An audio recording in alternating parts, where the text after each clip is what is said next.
iPhone 9 and 9 Plus, display details leaked. The iPhone 8 that is pegged to launch next could be the largest iPhone ever with a 5.8-inch OLED display.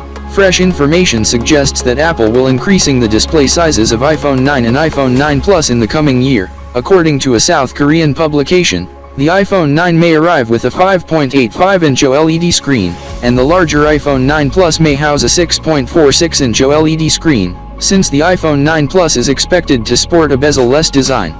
Its size would be similar to that of the iPhone 7 Plus from last year. Apple was rumored to launch a 5.28-inch iPhone, but the plans to launch it has been dropping because of the rising sizes of the flagship phones. Hence in the coming year, Apple may sell 3 OLED screen-toting smartphones, namely iPhone 8, iPhone 9, and iPhone 9 Plus. Reports have revealed that the Cupertino company has begun working with suppliers like Samsung and others earlier this year in the month of April for the next year's iPhones. Apple is likely to order 170 million OLED panels for 2018 iPhones, and Samsung will be the sole supplier for the screen. Don't forget to subscribe our channel for more updates in future. Also like and share this video.